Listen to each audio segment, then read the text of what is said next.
The difference between success and failure is often nothing more than this. People who have success also have self-discipline.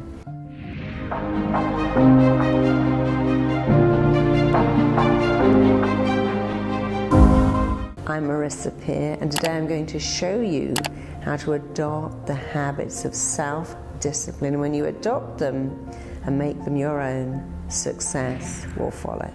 I meet people all the time that really struggle with self-discipline because they have this interesting belief it's something you're born with, and that's not true. No baby is born with discipline. In fact, they find it very hard to do that. Discipline is something you acquire. It's like a muscle. If you work it, it gets better. So I'm going to tell you some absolute secrets of people who appear to be naturally disciplined. They're not. I've worked with many, many Olympic athletes. They don't go, yay, it's snowing, I'm going to get up and go out and train today. They have to keep saying, I want that Olympic medal, and this is the price I'm going to pay to get the Olympic medal.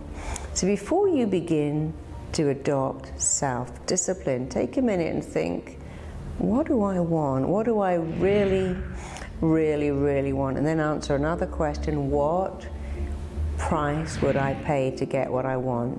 Do you want a great relationship? Well, you have to go out. You can't sit at home. You've got to go out and interact with people. You want a great job? You've got to go for some interviews. But there are some actually keys that very disciplined people have, and here is the most important one, and this would change your life if you do it. And I had to make myself do this. It was not natural at all. You must do what you don't want to do first. People who are hugely successful do this. They do the thing they hate first of all. I worked with somebody who was morbidly obese, and I said, you know, you have to work out. When I hate working out, you know, I'm heavy, it's really uncomfortable. I said, no, not only have you got to do it, you got to do it first. And I had to do that too. You see, if you don't like going to the gym and you go, I'll go later, then something happens, the phone rings, you eat something, you think, oh, it's too late now. When you go first, you think later, oh, I've been, I went to the gym first. I feel like a winner. You got to make a very difficult call. You've got to ring someone who owes you money, or confront someone that you don't want to confront, and you wait. And all day it's hanging over your head, making you feel so bad. But when you do it first, you feel like a winner. Because people who have discipline do this. They do the thing they do not want to do first. And I want you to start saying that. I was giving a speech recently, and the guy who came on after me said, you know, I kept hearing a voice in my head going, Marisa said, do what you don't want to do first. He said, that has changed my entire business life. And all my staff remember that too. What do we not want to do? What's the worst job? Let's do that first and get it out of the way. So that is secret one to having incredible self-discipline. Tell yourself, make yourself do what you don't want to do first. And of course, in the beginning, this will be what you do, but you know what will happen? It starts to become who you are. It becomes easy. It becomes seamless. It's a bit like putting lenses in your eye. It feels seriously odd to suddenly jam your finger in your eye. But if you do it every day, it becomes easy. Because that's how habits are formed. You make a habit, and then your habits make you. So make your habits amazing. So you've got habit one. Here is habit two. Take action every single day in the direction of your goals. And that doesn't mean work for 10 hours a day, but even on a Saturday or a Sunday, if you're building your business, spend 5 minutes answering one email, making one call, because that's what winners do. They don't have a day off when they are on their way to success. They take action every single day in the direction of their goals. And here's point 3, and it possibly is the most important point of all. Delay gratification. Delay the reward. You see, years ago we went to work and our boss would go, hey, good job, you did really well today. But now a lot of us don't have a boss. We work for ourselves. We work from home. You may be a coach or a marketer. You don't have a boss praising you. Without praise, your praise muscle never really grows. What happens when you work for yourself is halfway through you stop and you do something. And what you have to do in the morning is go, right, I love my cappuccino, but I'm going to do something first. Make 6 calls, send out an email, then the cappuccino is my reward. And in the evening, you've got to think of your dinner and your TV as a reward. I'm going to reward myself. And you see, if you see it as a reward, it makes you work better. It's a big problem that we take the reward first. I'm going to eat that, have a nice dinner, and I'll do all the other stuff later. And you know what happens? Later never comes. So you have to now do what we naturally do as parents. We say when you finish your homework, you can go out to play. At school, you have work, and then playtime. A parent will say, tidy up your room, and then you might have ice cream. So we are naturally wired to take the reward after the work. But what's happened is we now give ourselves the reward before the work, and then we don't feel any inspiration to do the work. So I promise you, if you adopt these 3 habits, it will change your life. Do what you don't want to do first. Take action every day in the direction of your goals, no matter how small the action is. The smallness doesn't matter. What matters is you are wiring your mind, coding your mind, firing into your mind the habits of natural winners. And then you'll be a winner. And who cares if it's unnatural? That's not important. And point 3, of course, is delay gratification, delay your reward. When I was writing my first book, it was quite time consuming, and then my publisher rang me up and said, you know what, we're bringing the date forward by a whole month, like a whole month early. I was finding it really hard to finish it, and for that month I couldn't read a paper, I couldn't watch a movie. My favorite series happened to be on at the time, and I had to record it every day. I couldn't watch it, and I kept thinking, when I finish this, I'm going to take the whole day off. I'm going to binge watch that whole series. I had a little bag full of all the magazines and periodicals that I couldn't read, but I finished it because I kept thinking about that reward. And then I did take a day and watch everything I hadn't watched, read everything I hadn't read. And all my friends rang up and said, you must feel so great, you finished your book. I went, yeah, but you know what? I kind of miss it, actually. I'd really got into that discipline of getting up, writing, working. And that brings me to one more point I hadn't mentioned, and this is also very important. When you're doing that work, praise yourself. You know, when I wrote my book, I had to keep saying, this book is amazing, this book is phenomenal.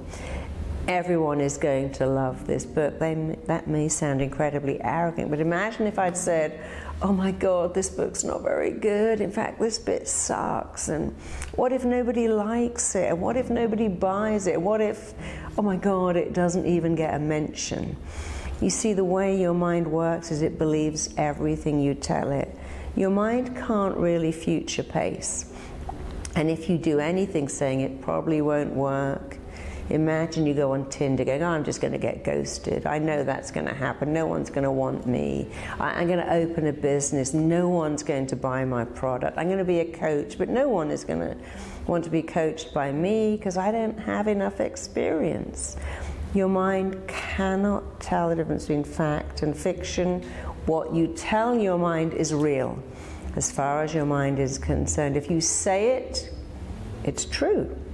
And that's why when I wrote my first book, I said, this is amazing, this is phenomenal, this is extraordinary. When I got it back and I read it, I thought, do you know what? It's actually not. I can really see in the first 3 chapters that I'd never written a book before, but then I could see after the first 3 how it picked up. But no one else seemed to see that because it was indeed a bestseller. I always imagined it in the, I used to tell my little girl, one day you're going to see Mummy's book in in the front of this bookstore. And that's exactly what happened. And we took pictures because I could see it. And if you can see it, you can achieve it. So do that too when you're doing any task. Even if you're going to the gym and doing 300 sit-ups or the plank, don't go, oh my God, this is painful. Go, I love this. My body loves it. My body loves every sit-up. My arms love the plank. My spine loves this. When you're eating food, tell yourself, my body is digesting this. So remember to praise yourself, because these 4 things combined will give you phenomenal, incredible self-discipline. And self-discipline will change your life. And you know what's also amazing? When you adopt and embrace and pick up those 4 habits, at the end of every day you'll have this great feeling, I earned this, I deserve this, I'm worth it. So many of us walk around with a different belief, I'm not worth it, I winged that, I don't really deserve that, I don't deserve the praise, I don't deserve the recognition. I've worked with many, many, many international rock stars, and they have a great ability to destroy everything they've created because they say this, but you know, I wrote that song in 5 minutes. Someone said, write a song about pain. I dashed it out, got millions of pounds, but I didn't really feel I earned that. And you know what I did? I got rid of it all. And I see that time after time after time again. But when you feel you've earned it, then you can keep it.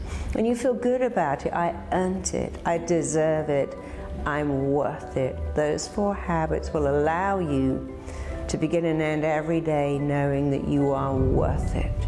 Worth it is very different to worthless. Be worth it by embracing those 4 habits of self-discipline. Own them, adopt them. If they're unnatural, say, well, I'll just keep doing this until it becomes natural. You know, come on.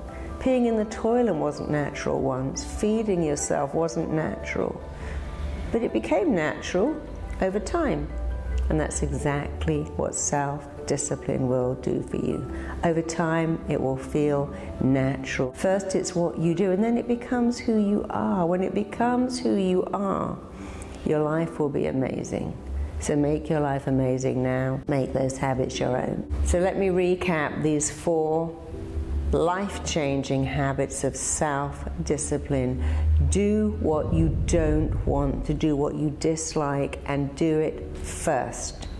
Take action every single day on your way to success in the direction of your goals. Delay gratification. Reward yourself after the event, after the task, and never before.